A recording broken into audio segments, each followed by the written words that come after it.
Okay, I think we're live. Hi, everyone. Welcome to Hope Talks. Let me make sure. I'm still getting used to this. Okay, so we are live. Again, welcome. Thank you for joining us. Whether this is your first time joining us or if you've joined us in the past, this is our third month doing Hope Talks for Southside Center of Hope. And I want to thank everybody for joining us in the past, in the present. We're so glad to have you here. So I do want to say, if you are tuning in, please leave us a comment. Let us know you're here. Let us know where you're joining us from. Anything you'd like to share. And as well, while we're getting started here, I'm going to talk for a little bit to give people some time to get in. And while we're doing that, I would love it if you all would share this live stream out. If you could share it with, your personal network. Down in the bottom right corner, there should be just a little button that says share. If you can click that. And so we can just reach even more people, because I think today's discussion is going to be really, really, really powerful. I'm very excited. So for those of you who don't know me yet, my name is Catherine Newman. I'm the Development and Communications Coordinator for Southside Center of Hope. If you're not familiar with our agency, Southside Center of Hope is a recovery home for single women and women with children in Chicago, specifically women who are experiencing homelessness and are in recovery from addiction. So we kind of try to do these Hope Talks with that in mind, with the community that we serve in mind, but also at the same time, this is just stuff that's just trending, things that are going on in our society, things that we feel are important, maybe things that are important for women specifically. So again, welcome. Please share this. And I hope that you find the information that we're going to provide today very valuable. So I'm just going to take a second and let everybody join in and make sure I know what's going on with my computer. Like I said, this is still pretty new for me. So let's see. Where are we here?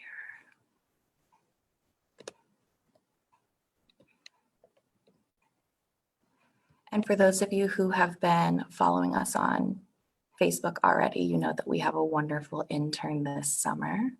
Her name is Miss Alice.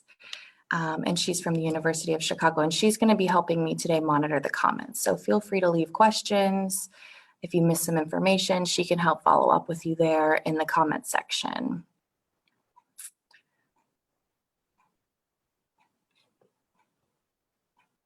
And I don't know why the Zoom is being a little strange to me right now. Oh, okay, I figured it out. Okay, so if this is your first time joining us for Hope Talks, I'll tell you a little bit about what it is. On the third Monday of each month, we do this live stream called Hope Talks. And the purpose of this, like I had mentioned before, is to address, topics that affect the population that we serve, that are affecting our community at the time, that are affecting our city as a whole, our state, nation. There's really not a huge limitation on that. We just want to have these really important conversations. And we also, at the same time, want to introduce people to community resources. So we're very intentional about the partners that we're choosing, whether they're partners that we have already been working with, or maybe new partners, or, just our neighbors, other people in the community, our peers.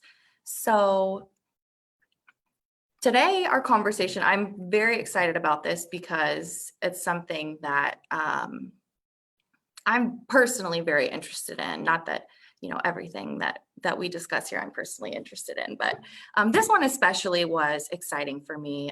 We are going to be having a conversation today with Mellini Monique, who is the founder and principal vocal culturist with the Vocal Culture Garden. So you all are going to find out what that means shortly.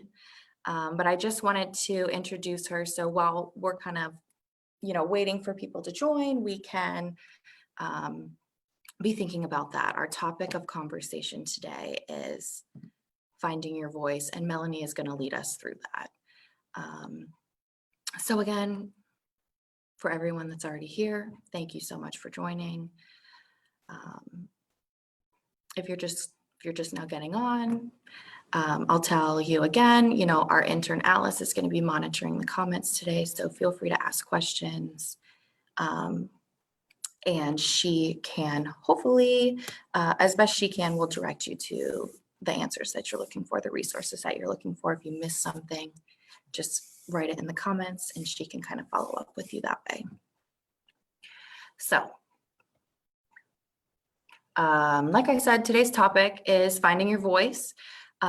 So what does that really mean? And I want to preface that by saying, we are all born with a powerful voice. At least that's my opinion. We're all born with a powerful voice, but as we go through life, things can happen.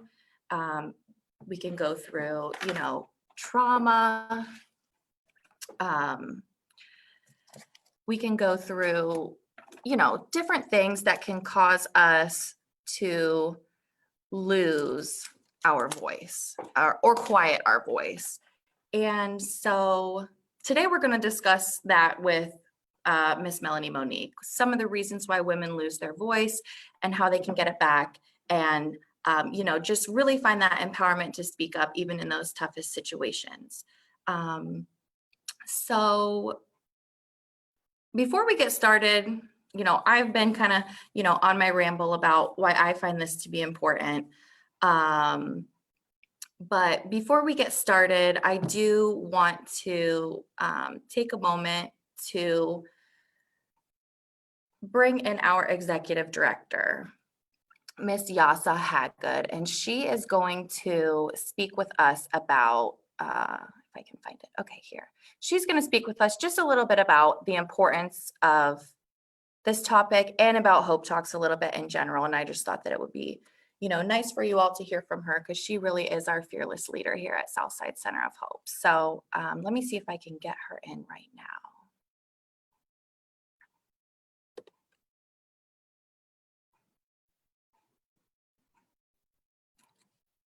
Hi, Miss Yasa. Can you hear me?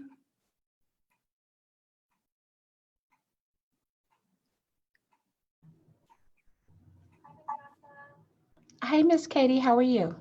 I'm good. So I was just telling everybody, that you were going to come in and let us know a little bit more about Hope Talks and the importance of this topic. So I'll just let you take it away. Okay. Well, first, I want to say a little bit about Melanie. I was introduced to her probably about 20 years ago or more than that by a mutual friend. And she has been inspirational to me in both my personal as well as my professional life. So I'm really excited by the conversation that the two of you will have today. Melanie has also done trainings for our staff.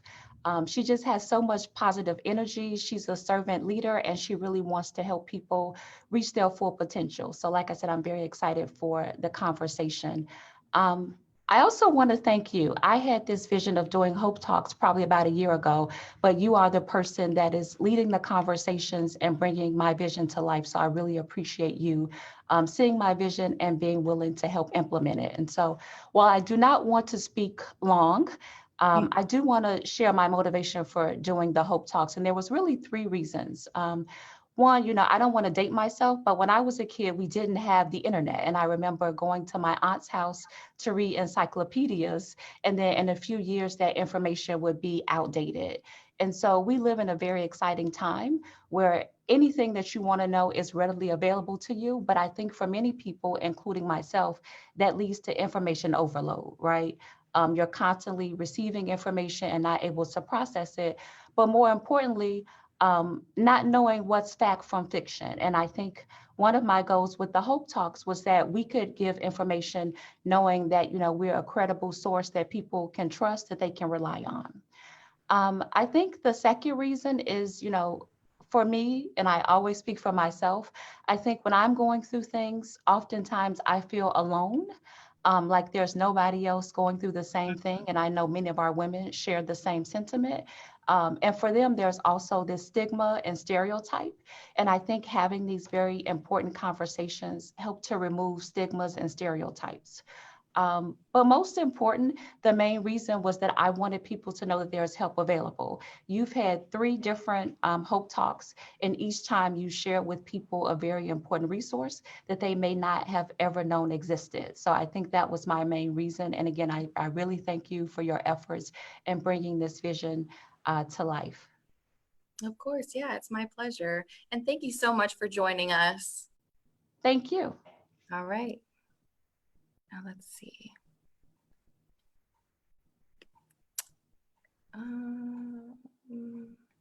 I'm still learning how to do this. Hold on. Okay.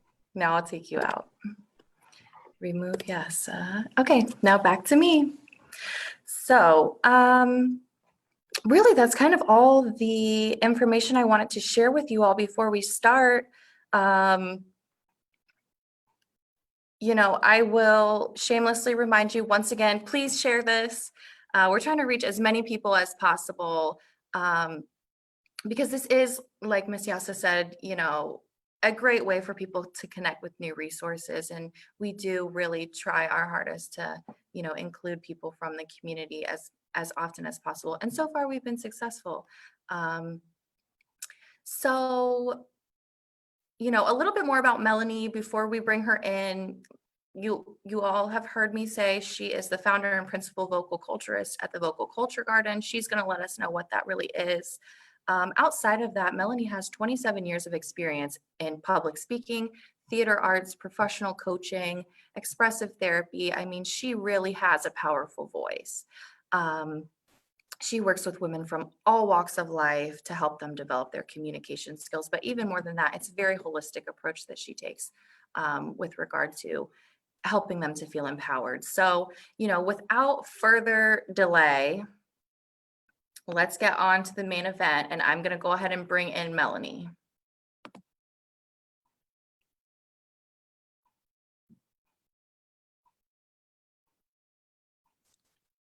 Hi, I can't hear you yet. It's still connecting. Let's see. Oh, there you are. I am. Hello, hello. Hi, welcome, Melanie. Can you hear me okay? I can absolutely hear you. Okay, perfect. So thank you so much for joining us today. I know you and I have talked about this several times, but I want to just put it out into the universe how excited I am about this conversation that we're going to have today. Wonderful. I'm excited too.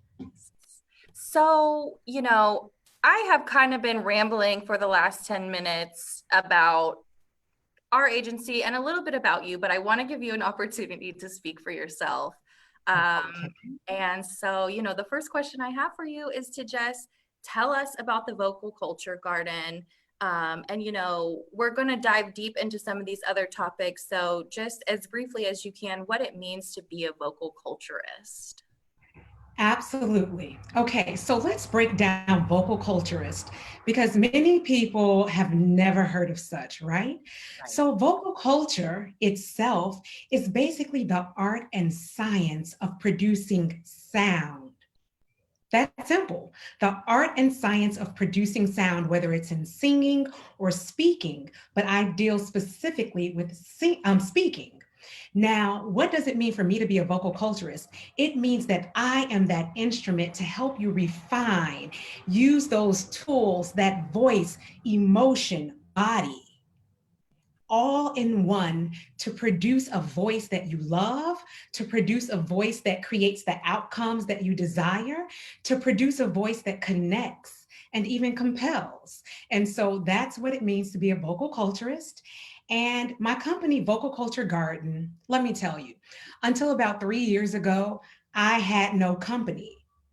But what I was doing was just by word of mouth and referral, helping high-powered women really align their inner voice. And I'm sure we'll get a chance to talk a lot about the inner voice today, but to align that inner voice with their speaking voice so that they could show up in their genius. And so today, that is exactly what Vocal Culture Garden does. We work with women from all spectrums of life, especially those high-powered women who are looking to advance in their career or their professional and personal development. And so we take those inner voices and we are able to see how it's limiting or informing even the very voice that they show up in the world with. Mm-hmm. And so, that kind of really is not exactly my next question, but leads very well into it because, the next thing I wanted to talk about was just how, our physical and mental well-being relates to our communication. So I think that's really kind of a good point where we can go a little deeper about the inner and the outer voice. How does what we're feeling inside, how is that reflected? And, maybe how can we change that if it's reflected in a negative way? Listen, listen. Our emotions, our mindset, our psychology, even our physical wellness, if we're in pain, if we have inflammation, if we're just not feeling the best, it all affects how we show up in our speaking voice, not just what we say, but literally how we sound. It affects our ability to show up in our voice the way we want to. So let me give you an example. If I am angry, there is literal physiological happenings in my body that constricts my lungs. So my breathing is now shallow or forced and constrained.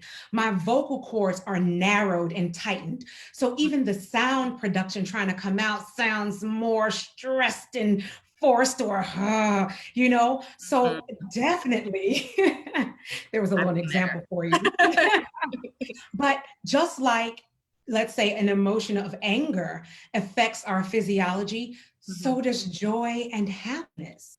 Joy and happiness in the body produces full respiration in the lungs. The vocal cords are more relaxed and open. And when that air flows out, we tend to make more robust, melodic sounding speech. And so the way we're feeling and what we're thinking, unless we're very skilled in masking. Yeah. Many of us have become experts in masking. You will hear it, but those with a really fine ear will even hear past the mask. And just really quickly, I think about phone calls.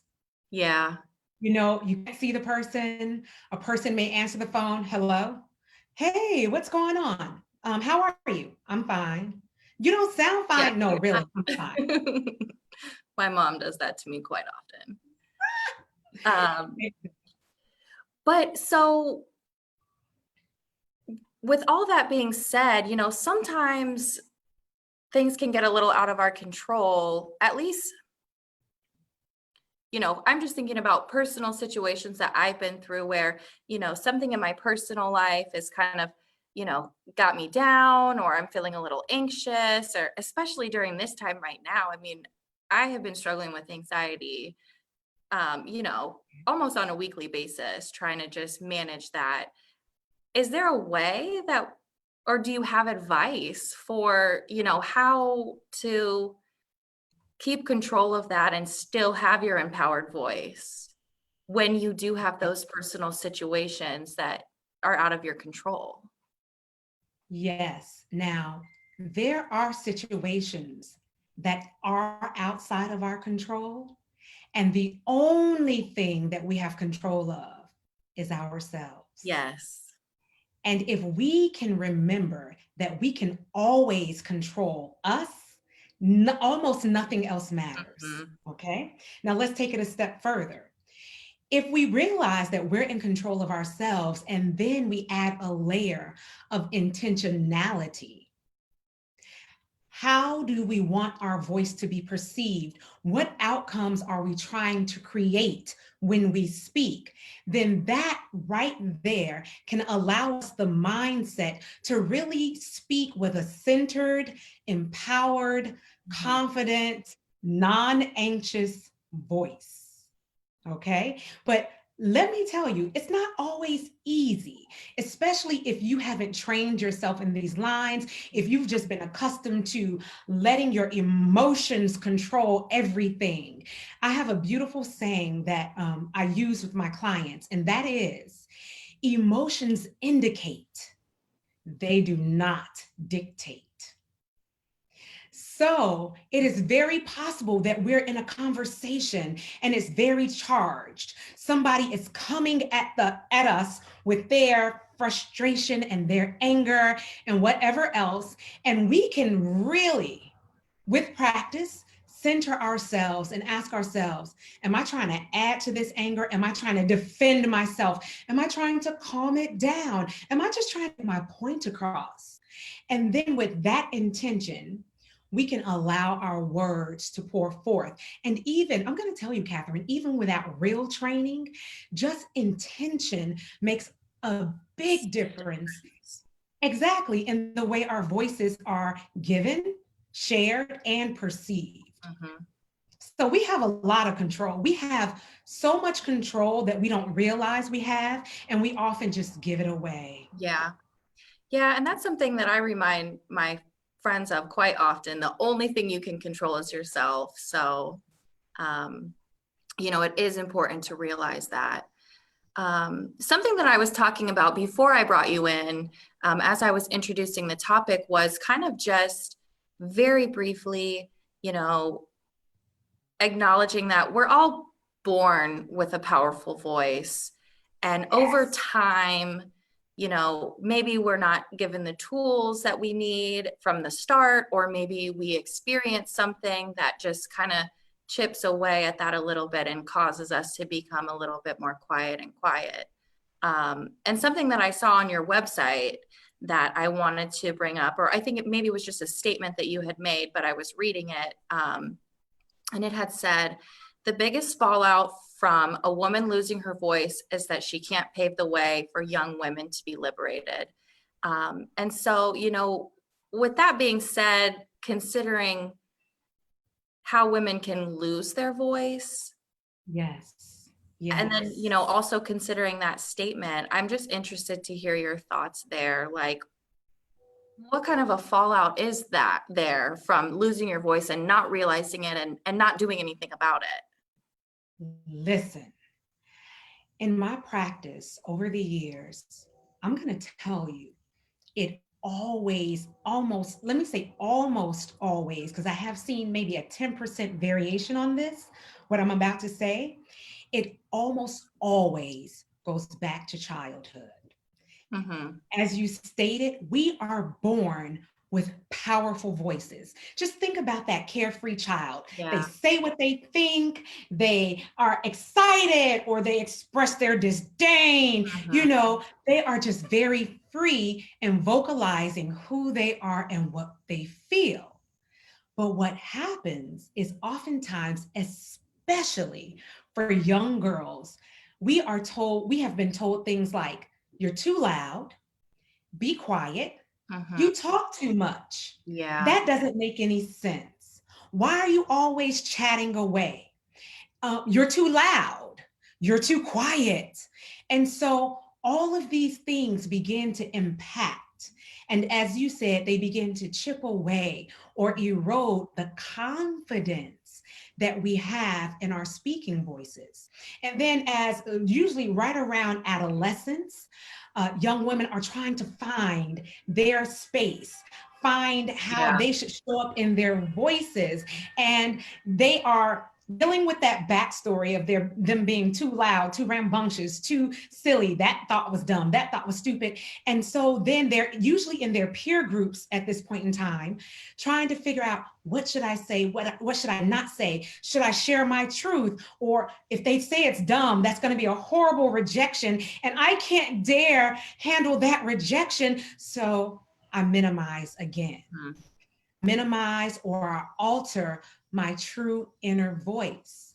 And if there's not a strong intervention or tools being given, or if that child is not in an environment where freedom of thought and expression, and even freedom, not freedom, but giving them the words to express their thoughts.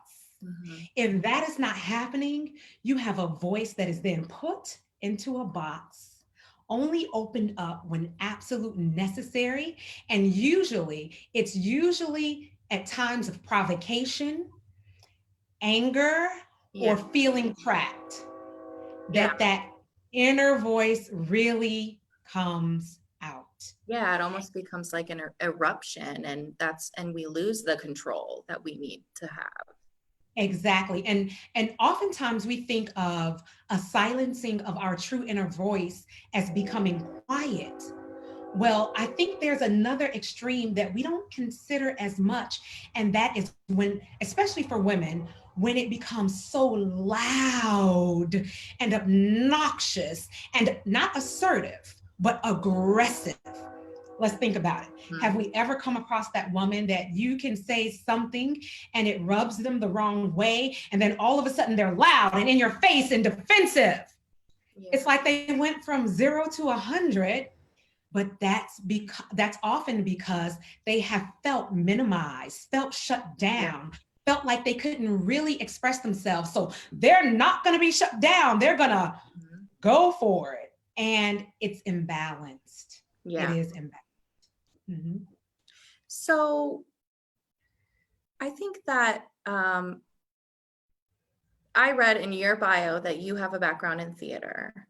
Yes. And I also was a theater kid. I was in productions from pretty much as soon as I could be until I graduated from high school. And I think that participating in that, in choir and theater and I was traveling and performing, that really helped me gain the confidence I needed to, even to do something like this. I don't have really any fears of public speaking. Not to say that, my voice is perfect. I could always be better, but I don't have a lot of fear when it comes to that. And that was a gift that was given to me as a child. Yes. So I wanted to talk about that.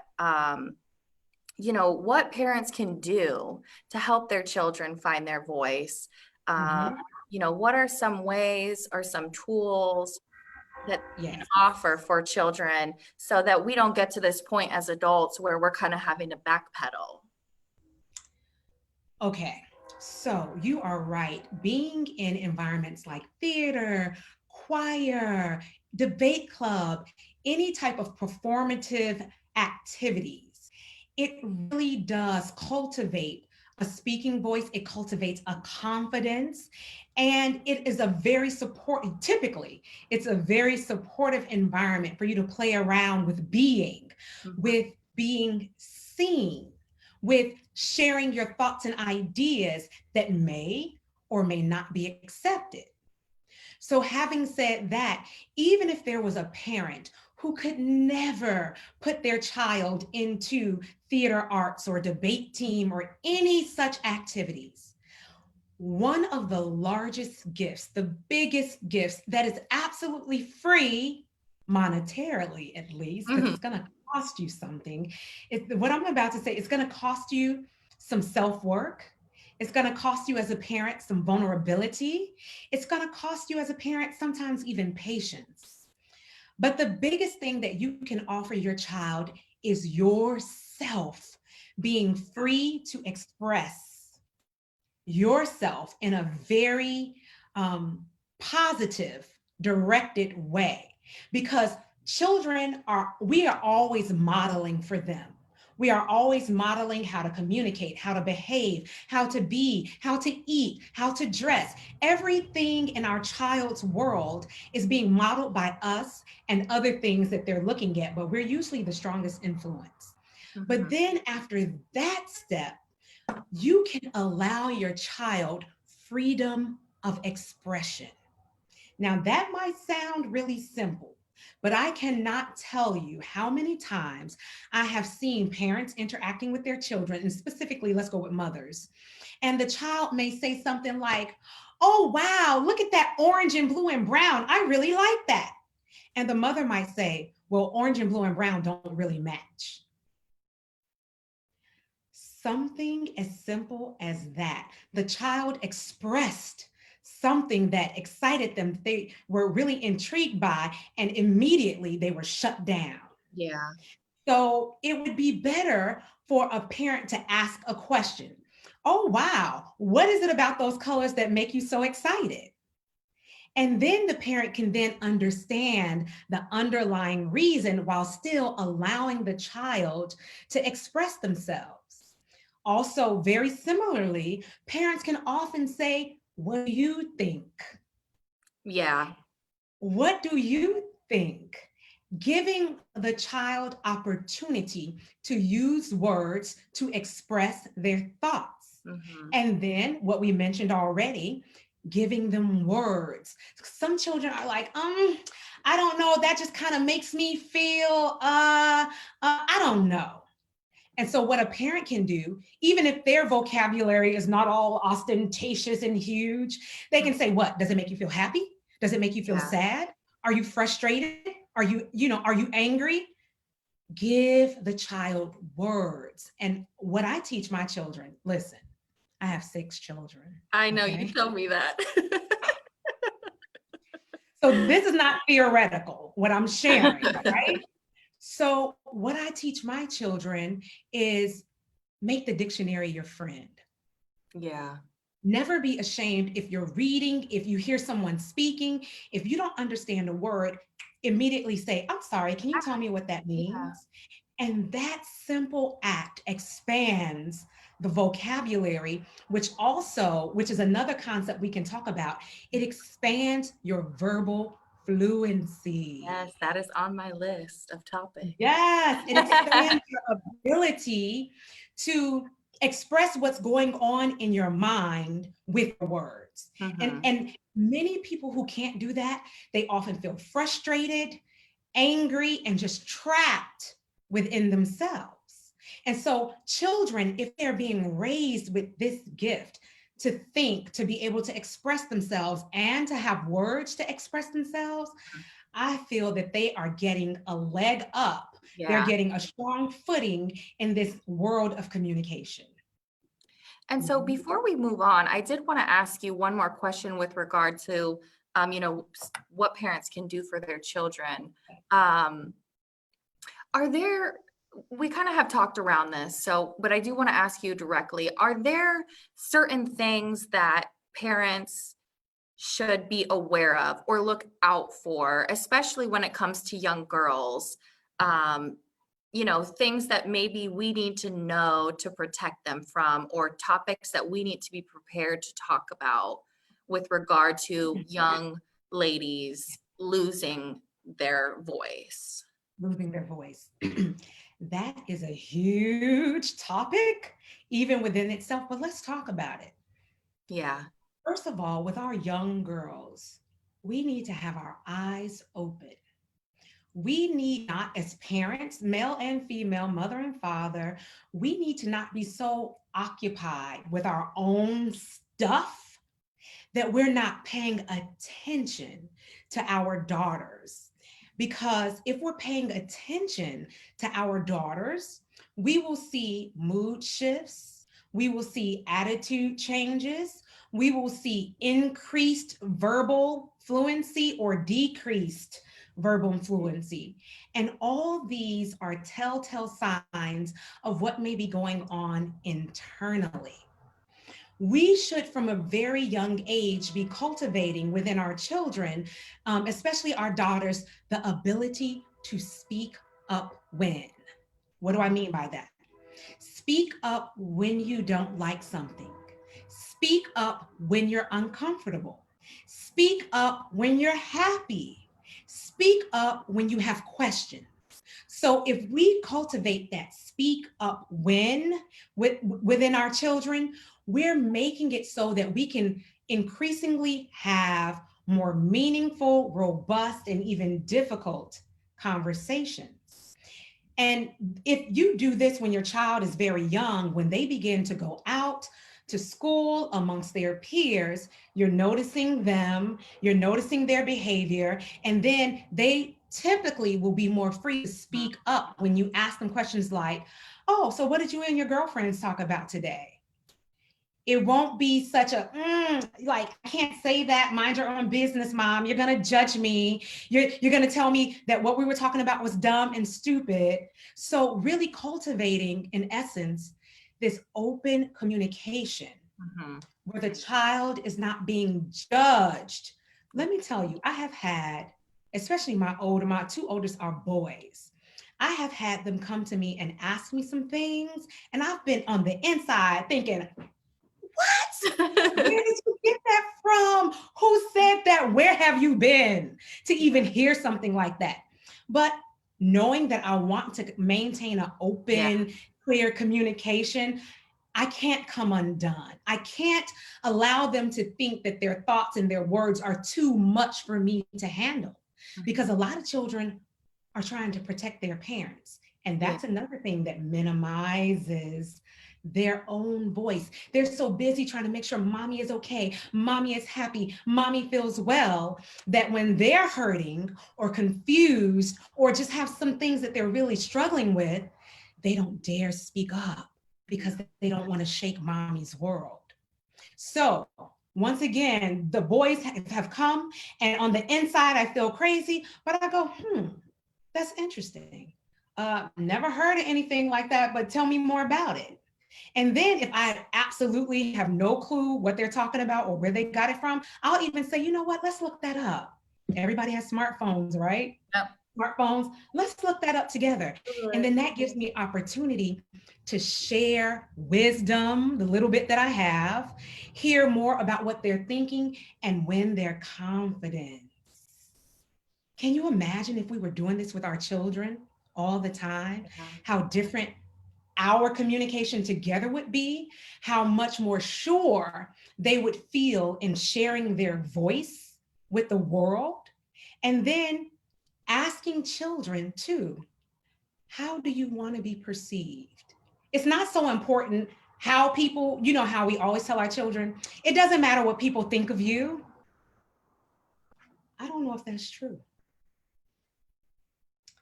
We are not to be controlled by others' opinion of us, but how people perceive us, it does matter. It changes the game, especially in school environments. It changes the game in work environments. It even changes the game just moving to and fro on the streets, how we're showing up, especially in our voice. I'm gonna give you an example. This is one of my earliest memories of the power of voice. I was in grammar school. I might have been around 4th or 5th grade. I had the same teacher for both years, so I'm not sure which grade it was. But in the classroom, I did not bother people. But if people bothered me, my whole goal was to cut it off immediately, okay? So long story short, I ended up getting into a fight, a physical altercation with about 4 other students. And so imagine a classroom brawl is happening. The teacher hauls all 5 of us out to the principal's office. I get to the principal's office and we're sitting there, we're all huffing and puffing, giving each other the mean looks, like still trying to hold our ground. And the principal comes in, and one by one, she asks us what happened. So she gets to the first student and she's like, you know, just loud, and I don't know, she came up and hit me, and just neck rolling, aggression in the body, voice, you know, you've seen these things, right? And so the principal was just like, okay, thank you. Like almost shutting her off. I've heard enough of your story. Got to the next person, same kind of huff, puff, breathing hard, aggressive talk, even motioning like they still wanted to fight. Got to me. I don't know what happened. All I know is I was in the classroom and I got hit and I felt like I needed to defend myself. She looked at me and immediately said, go back to the classroom. I was guilty. Mm-hmm. I was guilty like each and every one of them. The only difference is the way I showed up in my voice and in the container of my voice, which is our physical body. Yeah. So when people are listening to us, they're not just hearing us unless they can't see us. They are interpreting the sound and the words through the container of our bodies. So when I think about our young girls, I'm gonna try to move back a little bit so you can see me even more. Hi, my name is Melanie. My name is Melanie. Hi, my name is Melanie. You see, the way we show up and feel in our bodies is very much how we share it with the world. And the world, talking about it doesn't matter how we perceive, they're perceiving and they're making decisions that could advance us or keep us stalemated. So it is important that we teach our daughters how to show up in our voice and in the container of the voice. And so I think this is a good point for us to shift, because I think a lot of our conversation has kind of revolved around, kind of more like emotional topics and environment and, things like that. And I kind of want to get a little bit more technical because, the sound of your voice, like you're saying, the body language that you present is also really important. So I wanted to give you an opportunity to speak on that a little bit. How important is it to have your shoulders back and stand up straight and speak from your belly, like we've all learned in theater, to take a deep breath and to speak loudly and clearly and be intentional about the words that you're choosing. Let's just talk about that now. Let's talk about it. It is a game changer. We have the choice. We have the choice to show up any way we want to in this world. Mm-hmm. But the difference between just showing up in a happenstance type of way, very passive, allowing things to happen to you, versus showing up very intentional in your voice and in your body, it makes all the difference in the world. And that is what just drives me and gives me so much passion to help women do. So let's talk about linguistic technical skill, okay? Let's get out of the emotion of it and let's talk about technically what is happening when we speak. And let me let you hear it from the listener's perspective. When someone is hearing your voice, they are listening to the pitch of your voice. That means, is it high pitch like this? Or is it low pitched like this? Okay. And the human ear is designed to be really comfortable and feel really good listening to mid-range to lower range pitches. And so, especially with women, when we have these higher pitched voices, we don't understand why people are so irritated when we're talking. We don't understand why there's an archetype that says, oh my God, that's a ditz. And I like to be really plain, but when there are high pitched voices, the archetype for those high-pitched voices, it's one of irritation. It's one of that woman or that person doesn't know what they're talking about. That high pitch, it's described almost like the Valley Girl mentality or the ditzy woman mentality. And there are ways to lower your pitch. See, we're taught that your voice is just what it is, right? But why don't we say that about speakers? About singers? We expect singers to have this range within their natural range, going from high notes to lower notes. And we're like, yes, that's what makes a singer. Yeah, and it's Well, something why that don't we? you can learn as well, you know. You Yes, can go to a vocal coach and you can expand your range. yes, That's you can. acceptable. Exactly, but no one thinks about it that way. And that's the message that I'm getting out there. We have what I call a vocal repertoire that we should be expanding. And the vocal repertoire, it deals with the pitch, like I just mentioned. It also deals with your projection. Are you one of those people that people are always saying, what?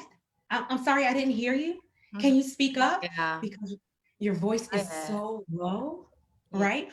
Or are you one of those people that are always speaking so loudly that people are thinking, what is wrong with her? That can be me You know, sometimes. listen, I am prone to being very loud, but when you learn how to place your voice properly in a conversation or in a room, it makes all the difference. Okay. So technical things, your pitch, your projection, and then one of my favorites, your pronunciation. There are so many dialects in this world. Yeah. And if you happen to be in Chicago, Chicago has a specific dialect that natives don't even realize that we have. Just like the East Coast has a dialect, the West Coast has a dialect, the South has a dialect, and then add on top of that, native dialects of other countries. Maybe you're French speaking, maybe you speak Amharic or Spanish. Those also have different dialects. So the key here, when I'm speaking of pronunciation, is not necessarily saying a word exactly the way that someone else would say it. It's about saying it in a way that makes your listener understand it. And that simply usually means pronouncing it from beginning to end. So a very popular example, is it tomato or is it tomato? Is it potato or is it potato or potato? And so I'll give you another example. Go to the car. Yeah, that's Chicago. That's Chicago. And so people on the East Coast are more like, go to the car, the car. Okay. And then there is a Midwestern dialect that would just say car. So the aim is in true speaking and really communicating and relating, is so important to use these different linguistic skills to connect with your audience. Yeah. So for instance, I worked with an actress, and this actress was from LA, so prim and proper in her everyday speaking that when she went up for a role that needed to be more gritty, she had a hard time being gritty. Now, what does gritty mean? It means you do not pronounce all your words exactly all the way through. It means that you leave off some of that polish and some of that refinement. So vocal culture is not about sounding prim and proper. It's about using this tool of voice to make it do what you want it to do. And so when it comes to pronunciation, how are you pronouncing the words to be understood and to connect with your listener? Okay. And I'm glad you brought that up, because I did want to, you know, a follow-up to this topic was to ask about, you know, how culture kind of can impact your speaking voice. I've seen a lot of people talking about code switching, you know, so changing how you speak based off of who you're speaking to. So, you know, I just kind of wanted to bring that up a little bit. What is one of my favorite topics? Yeah. And when is it appropriate and when is it not appropriate? Okay, let's dig in. I have a whole article on LinkedIn right now called, you call it code switching, I call it vocal repertoire. Now, I understand that my theory of vocal repertoire is very provocative, meaning that for many, many years, again, in different cultures, we have had to align our voices with the dominant culture. So Right. for instance, in the African American community, there is something that many speech pathologists and other linguists call African American English. There's Yeah. a definite structure to it. There's a definite syntax to it. So we say things like, I'm finna go to the store. She be tripping. I don't like what he be doing to me. So the be, the way we use that verb be is very particular to the African American community and even in some other non-white communities.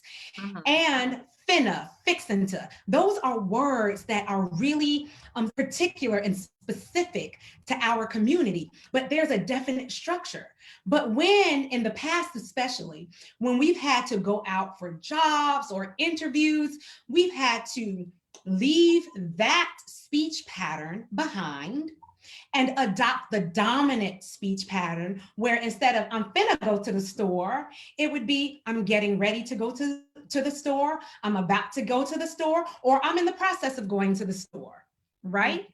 And so this angst around having to change and switch up my voice in the different environments that I'm in was at best seemed as unnecessary. I mean, not unnecessary, necessary, but undesired.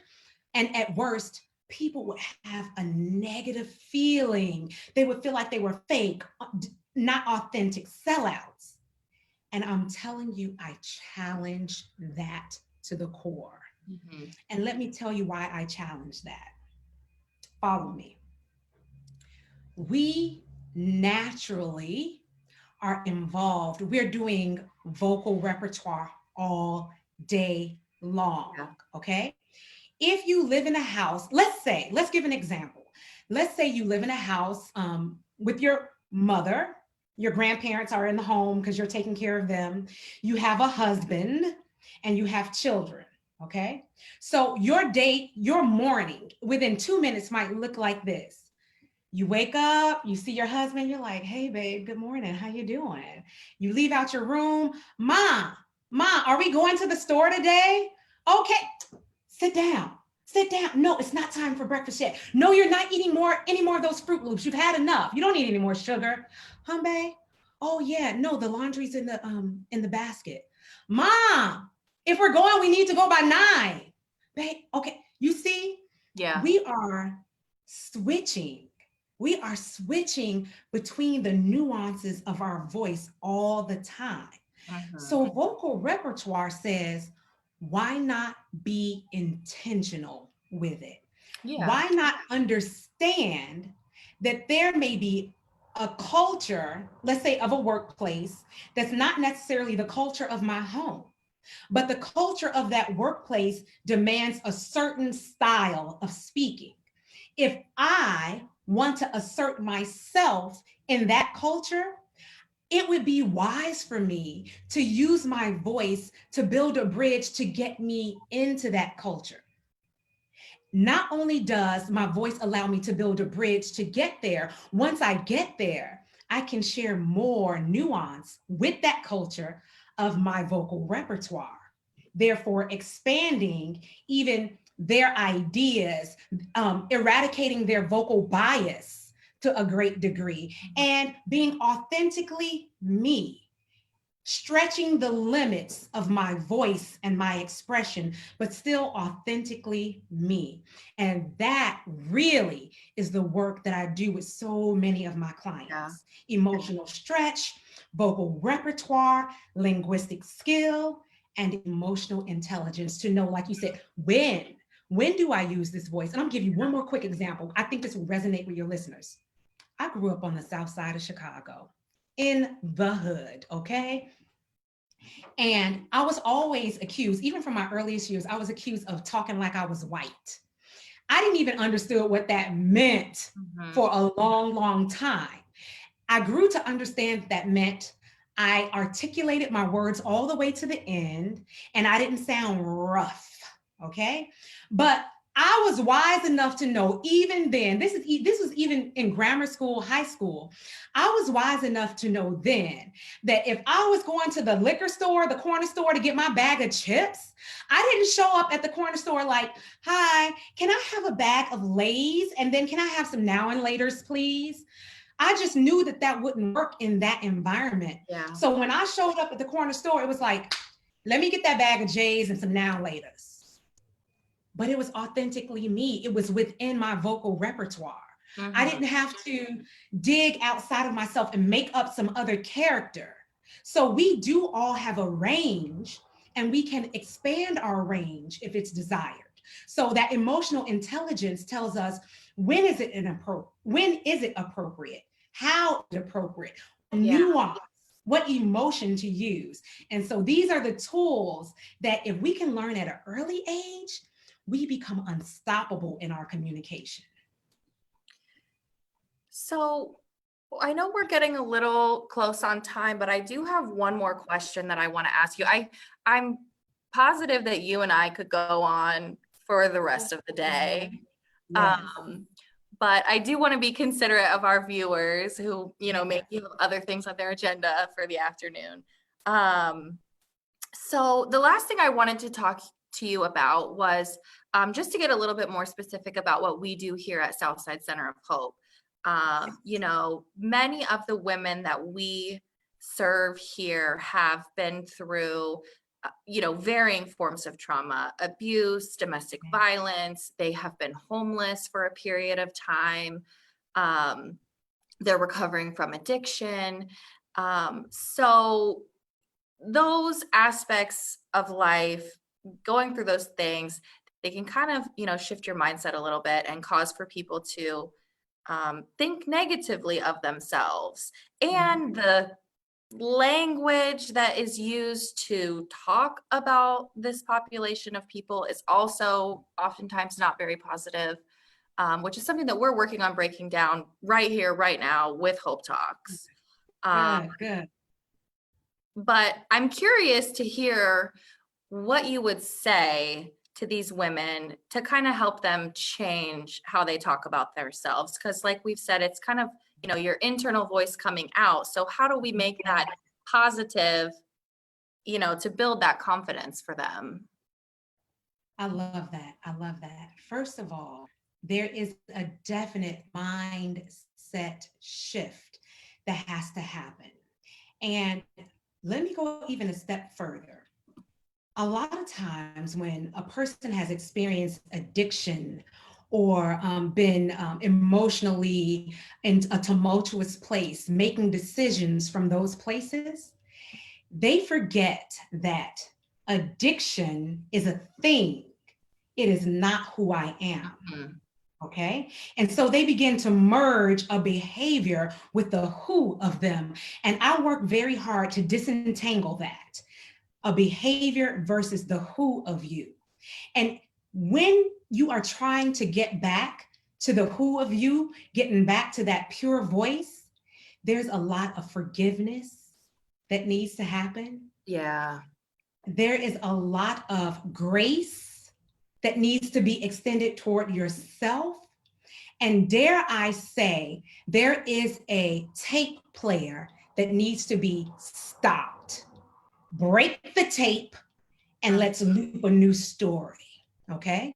So it happens so much with the internal voice.